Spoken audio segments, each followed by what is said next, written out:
Selamat malam. Siaran kita hari ini akan berbicara mengenai edukasi pencegahan penyakit pada lansia dari sisi psikologis. Seperti yang kita ketahui, semakin bertambahnya usia, semakin rentan juga kita terkena berbagai macam penyakit. Tetapi penyakit tidak hanya datang dari jasmani saja, bisa juga datang dari pikiran kita. Nah, untuk membahasnya lebih lanjut, saya mengundang narasumber kita, yaitu seorang dosen psikologi di Universitas Pajajaran, Bu Marisa Francisca Mulyono, MPD Psikolog. Selamat datang Mbak Marisa, bagaimana kabarnya? Selamat sore Mbak Metika, kabarnya baik, sehat, puji Tuhan. Ngantuk, capek juga sedikit, tapi sehat. Normal kan ngantuk ya. Oke, gimana Mbak Metika? Nah Mbak, terkait dengan topik kita hari ini, yaitu edukasi pencegahan penyakit pada lansia, menurut Mbak apakah keadaan psikologis tersebut berpengaruh pada kesehatan fisiknya? Apakah keadaan psikologis seseorang berpengaruh pada kesehatan? Kalau kita bahas dari sisi psikologi, kita nggak bisa lepas juga dari kesehatan. Dia jadi satu. Artinya apa? Psikologi itu sederhananya itu apa yang dipikir, apa yang dirasa, gitu ya. Semua berpusatnya di otak. Ketika ada pikiran yang mengganggu, perasaan yang mengganggu, kerja otak itu jadi nggak biasa. Karena nggak biasa, maka otak yang juga berfungsi untuk mengatur bagian tubuh fisik yang lain tentu juga akan mempunyai pengaruh pada kesehatan. Jadi jelas banget keadaan psikologis seseorang, pikiran, perasaan itu pasti ada kaitannya sama kesehatan. Gitu. Oh, gitu ya Mbak. Uh, Kalau begitu, apa sih yang harus dilakukan oleh seorang lansia untuk menjaga kesehatan mentalnya? Sebelum kita lanjut, barangkali lansia itu siapa sih? Kapan orang disebut lansia? Ya kan? Iya.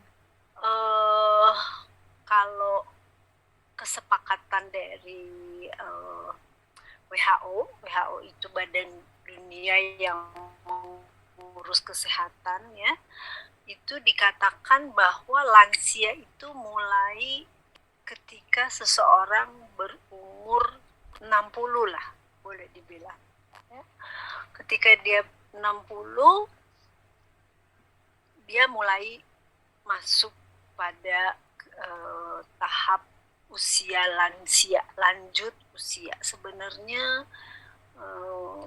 kalau dari sisi psikologi sebetulnya ya, kalau orang lansia itu umur 60 berarti dia usianya usia bulan dan tahun.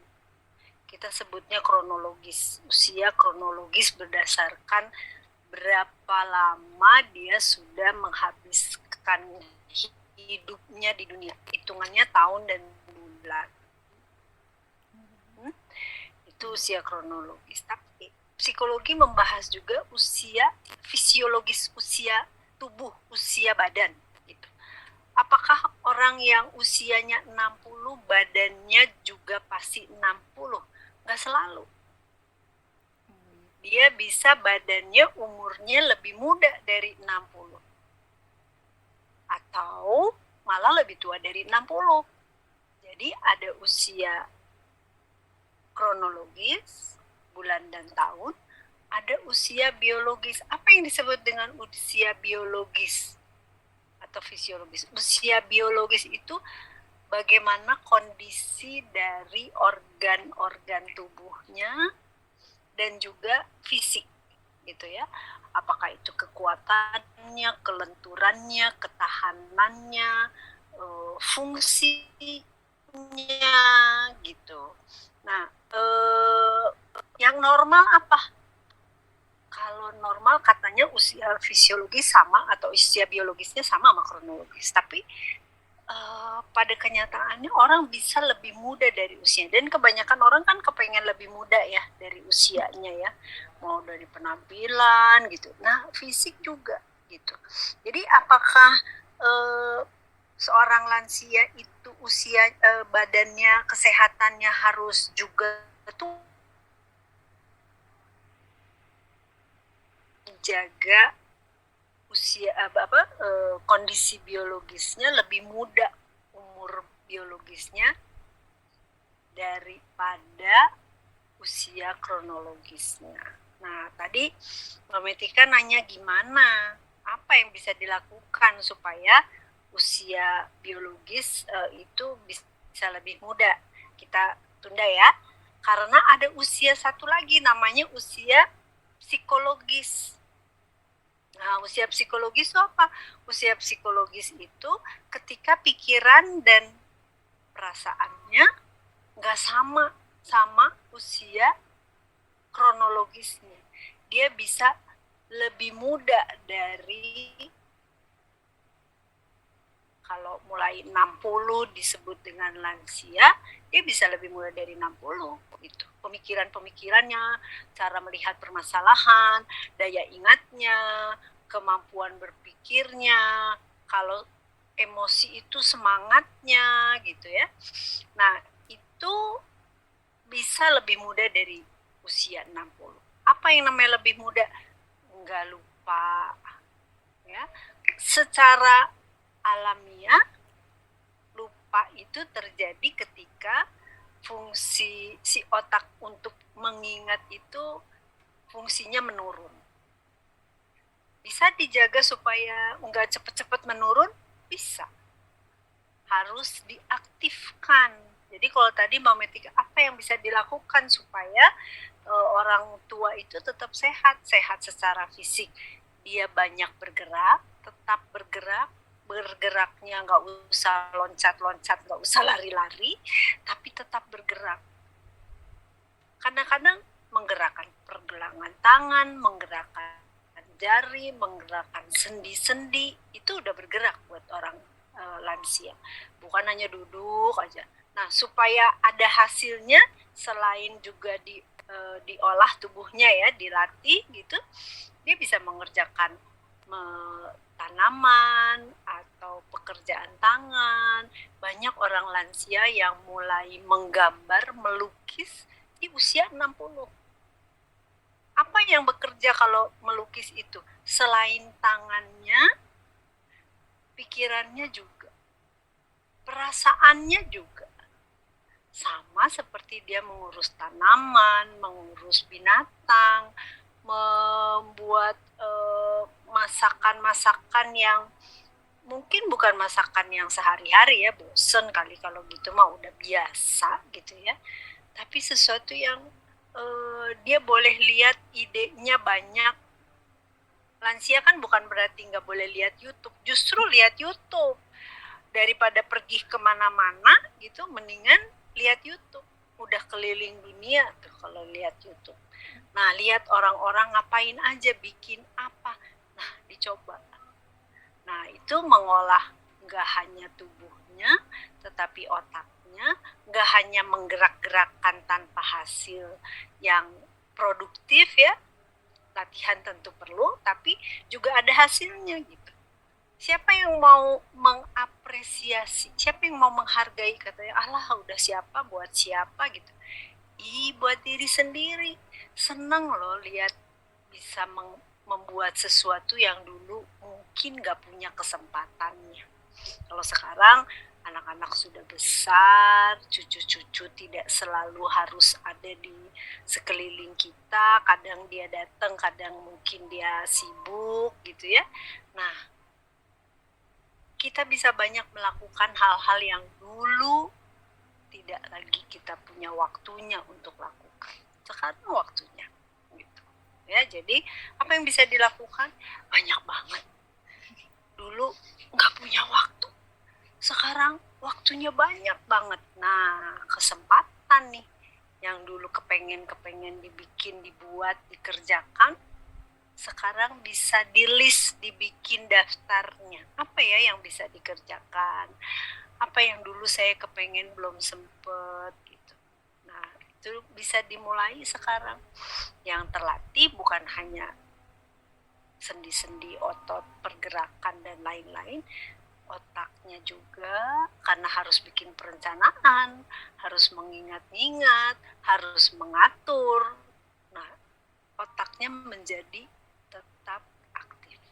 Samalah semua mesin juga, kalau lama nggak dipanasin, nggak dijalanin gitu, dia karatan, terus mau jalan jadi susah gitu ya, jadi kaku. Sama otak kita, badan kita juga kalau nggak digerak-gerakkan terus, otaknya nggak dipakai terus, biasanya jadi lebih macet, banyak macetnya ya.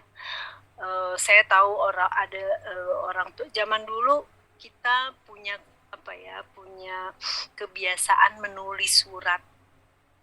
Jadi kalau mau ke teman itu nulis surat. Jadi nulis surat itu menggunakan alat tulis yang harus digerakkan, alat tulisnya harus dipegang, harus di itu, lalu menulis. Itu beda banget dengan olahraga jempol pakai HP ya, beda banget ya. Ada tekanan yang harus dikeluarkan ketika kita menulis. Kalau zaman dulu lebih lagi, mungkin saya dan orang tua saya dan nenek saya itu kalau menulis itu ada tipis tebal. Nah, itu olahraga apa? Bukan hanya tangan, tetapi otak juga, dan ada perasaan yang terlibat. Nah, sekarang kantor pos masih ada kok, dan orang senang untuk dapat surat. Jadi mungkin kebiasaan menulis surat untuk lansia itu sesuatu yang positif. Nggak usah kemana yang cari, nggak tahu lagi alamatnya, nggak usah. Cari ke anak sendiri, satu kota, biar aja satu kota. Kita bisa memberi kesenangan dengan mengirimkan, apakah itu kartu pos, apakah itu surat gitu. Karena menulis itu satu kegiatan aktivitas otak dan emosi ya, yang bisa, yang dia nggak otomatis. Dia harus ada perencanaan, ada penataan, dan itu kerja otak. Itu yang membuat orang tua, meskipun dia sudah umurnya di atas kepala 6, bahkan kepala 7, kalau masih suka menulis, dia nggak cepat pikun. Orang tua biasanya khawatir sekali kalau dia menjadi pikun ketika tua. Saya pernah tanya, ada seorang ibu-ibu berusia 90 tahun, apa yang paling dia khawatirkan, apa yang paling ditakutkan? Meninggal, dia bilang sudah nggak takut lagi karena udah dapat bonus banyak umurnya. Jadi kalau harus meninggal dia udah lebih siap. Tetapi yang paling dia takutkan pikun gitu. Malu kata dia kalau pikun. Mengganggu kalau pikun itu. Karena pikun bukan hanya lupa, tetapi kadang-kadang nggak inget betul-betul siapa orang-orang yang seharusnya dia kenal, itu dia nggak bisa ingat. Rumahnya di mana, kamarnya di mana, apakah dia harus apa hari ini, ya itu yang paling dikhawatirkan. Bisa dicegah? Bisa. Aktiflah mulai dari tangan dan otak ya, karena banyak hal yang bisa menggugah emosi ketika kita menulis. Itu salah satu ya, meskipun tentu banyak lain hal lagi gitu. Apalagi ketika mudah-mudahan sih masih ada ya ibu-ibu yang atau bapak-bapak yang mencoba upaya menulis, mengirim surat dengan menempelkan perangko, pergi ke kantor pos, lalu ngeposin surat gitu. Pasti yang nerima seneng banget. Apakah itu teman seusia ataupun mungkin yang muda, ya, karena itu bukan kebiasaan mereka. Tetapi ketika ada sesuatu yang nggak biasa, orang muda itu seneng banget. Coba Mametika mungkin nggak pernah kan terima surat kecuali surat tugas gitu kan. Surat perintah barangkali, atau surat sertifikat gitu. Tapi surat yang ditulis tangan pernah dapat? Mametika pernah dapat? Belum, Mbak. Nah, umur berapa kamu sekarang? Oh, 18 tahun ini. Coba lihat, 18 tahun belum pernah loh Bu dapat surat dari neneknya. Nggak pernah mengalami dapat surat tuh kayak apa, nungguin surat tuh kayak apa, nggak pernah ngalami. Tapi kalau kita orang tua ini pernah mengirimkan surat pada cucu-cucu kita, mereka akan amazed ya, akan, apa ini? Surat, neneknya kok bisa nulis, si oma bisa nulisnya kayak gini, apa katanya? Apalagi kalau anak-anak masih baru belajar baca, mereka akan senang banget gitu. Itu salah satu aja yang terpikir barusan, apa yang bisa dilakukan kita sebagai orang tua ya untuk tetap mengasah otak kita.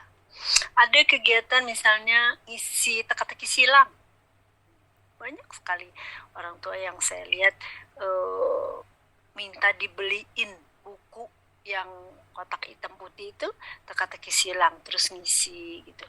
Hari ini 2 lembar, besok 2 lembar. Kadang-kadang nggak tahan terus habis, pengen diminta beli lagi. Karena ada tuh yang jual hanya buku teka-teki silang. Atau kalau sekarang ibu-ibu, bapak-bapak pernah dengar yang namanya sudoku. Sudoku tuh bukan teka-teki silang tapi main angka. Angkanya 1 sampai 0 sampai 9 itu harus diisikan di dalam kotak-kotak yang udah ada angka-angka sebelumnya gitu. Seru juga. Nah, itu salah satu olahraga otak juga gitu ya. Oke. Berarti olahraga otak ya, Mbak? Olahraga otak. Kegiatannya. Karena dia akan memberi juga akan mempengaruhi juga emosi. Karena bisa dibayangkan kalau kita merasa tua, yang diingat hanya jumlah tahun dan bulan, sepertinya banyak sekali.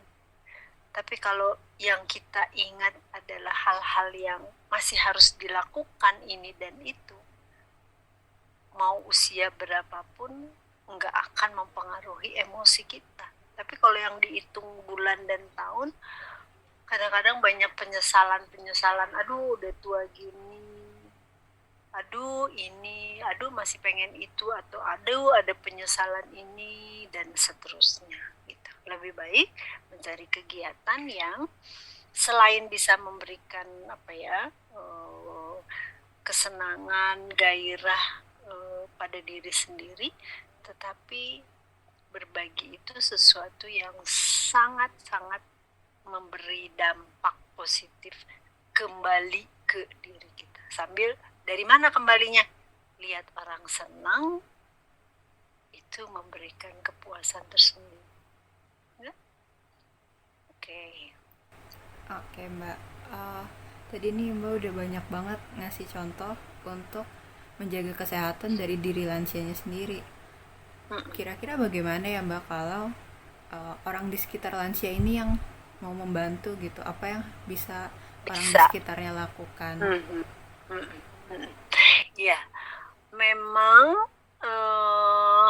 kita sebagai orang tua seringkali antara berharap diperhatikan, tetapi ada pride, ada perasaan, kalau bahasa negatifnya gengsi lah ya, gengsi untuk minta tolong ya. Banyak hal masih bisa kita lakukan sendiri. apa yang bisa kita lakukan sendiri, itu kita akan lakukan semaksimal kita bisa. Tapi akuilah bahwa ada hal-hal yang kita membutuhkan bantuan mereka. Nah, bagaimana caranya? Kadang itu ada gengsi, ada perasaan gengsi itu keluarnya kadang-kadang, saya nggak mau ngerepotin, saya nggak mau nyusahin anak saya untuk minta tolong ini dan itu. Iya, kita akan menyusahkan mereka kalau setiap kali mereka diganggu, karena mereka juga sudah punya kehidupan sendiri yang tentu bukan hal yang mudah untuk dijalankan. Kita ingat dulu, zaman dulu juga kan. Tetapi ketika kita menjadi anak dan punya kesibukan sendiri, saat mencari waktu untuk orang tua memang akan perlu pemikiran yang tulus ya. Jadi, tapi dia harus menyisihkan waktunya memang. Dan itu mungkin pada anak muda, pada generasi yang lebih muda, yang tenaganya masih banyak, pasti yang dia cari untuk keluarganya atau untuk dirinya, kesempatan-kesempatan itu terbuka luar biasa. Sehingga untuk cari waktu memberi sesuatu pada orang tuanya itu agak susah. Tetapi kalau kita misalnya jauh-jauh hari gitu, bilang ke anak-anak untuk saya tanggal segini ingin mau kesini atau mau apa gitu ya, mau pergi kemana, saya perlu beli ini atau saya perlu menjenguk teman atau saya kangen sama teman, kalau ada waktu ingin diantar gitu, atau ingin panggilkan Grab. Kadang-kadang ada hal-hal yang kita bisa lakukan sendiri, tapi kita perlu minta tolong. Ini perlu ketulusan hati dari dua belah pihak. Kadang-kadang orang tua juga suka menjadi sulit ya, ketika anaknya mau bantu, kita nggak mau gitu. Nggak usah, bisa sendiri. Tapi kadang-kadang kita malah mengganggu mereka ketika mereka sedang sibuk. Lalu ketika ditolak kita sakit hati gitu ya, karena ya mereka hanya mikirin pekerjaannya, saya enggak gitu ya, saya udah enggak diperlukan lagi. Itu butuh kebijaksanaan ya, wise wisdom, untuk berpikir bahwa ketika kita muda, kita juga pernah sibuk banget. Sekarang waktunya mereka sibuk banget. Kita apa? Kita kembali ke diri sendiri. Kita yang lansia. Nah, apa yang bisa dilakukan anak-anak? Memang harus membuat waktu, menyediakan waktu dan energi, menjadwal kapan bisa bersama mereka. Bentuknya bisa macam-macam. Nggak harus, ada yang orang tua yang seneng diajak jalan-jalan. Ini dong angin-angin dong dibawa jalan gitu. Ada yang senang, ada yang maksain seneng karena dia tahu kalau anak muda itu senangnya jalan, sambil dia sebenarnya kakinya udah sakit, udah nggak punya keinginan ini dan itu. Kalaupun dia diajak ke mall, ya cuman lihat keramaian terus pulangnya capek banget gitu ya. Tapi kadang-kadang ke tempat yang sepi, yang hanya ada mereka, keluarga ini, cucu, anak dan cucu, lalu duduk, mungkin bawa makanan, beli box, makanan di box, atau mungkin masak sendiri, lalu makan bersama, itu sebetulnya lebih menyenangkan. Karena yang orang tua butuhkan adalah diajak bicara, diajak ngobrol, diceritain ini dan itu, atau didengarkan. Jadi kebutuhannya sangat tergantung dari kebiasaan orang tua ini. Kalau dia sendirian gitu, hidupnya sehari-hari sendiri gitu, dia akan seneng kalau denger cerita orang, atau dia yang ngomong terus, nggak perlu dipotong karena pengen cerita doang, nggak perlu dikomentarin, ini nggak, oh itu mah nggak gini, oh nggak gitu, nah nggak usah. Karena dia hanya butuh cerita, karena sehari-hari nggak ada yang dengerin dia cerita, dan sekarang yang dengerin cerita anaknya atau cucunya. Meskipun orang tua, sebagai orang tua, dia juga perlu melihat situasi. Kadang-kadang cucu itu kepengen cerita terus gitu ya, sampai dia, si nenek ini nggak kebagian gitu, dia hanya bisa denger aja, padahal udah kepengen ngomong gitu ya. Itu juga mesti ditahan. Jadi sebenarnya apa ya, saling gitu, saling melihat kebutuhan yang lain, karena kan tiap orang tua beda-beda ya, beda-beda keinginannya, beda-beda. Biasanya yang susah jalan, yang susah bergerak, harus ditanya apa yang enak buat dia, apa yang bisa menghibur dia, yang bisa bikin ibu senang apa, yang bisa bikin bapak senang apa. Jalan, makan, mungkin nonton bioskop, nonton apa, Iya. nonton apa, nonton bioskop ya. Siapa yang bakal ngajak dia pergi sendiri? Sekarang udah bingung nih, gimana beli karcisnya, gimana, udah lain banget gitu dari zaman dia dulu gitu ya. Kecuali ya nenek modern, mungkin saya nggak tahu pendengar ini usianya berapa ya, tapi kalau 60 gitu, ada yang merasa tua banget, tapi ada yang merasa oh udah 60 ya saya, lupa umur.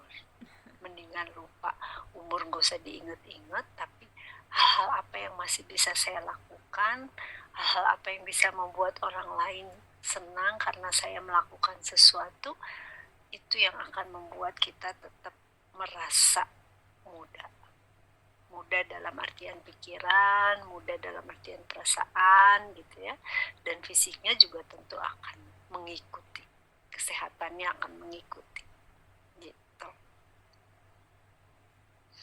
Apalagi Mbak Metika? Sayang sekali tadi itu pertanyaan terakhir dari saya. Oke. Ya udah tuh ya. Ya, makasih Mbak. Malam. Sam-sam, malam.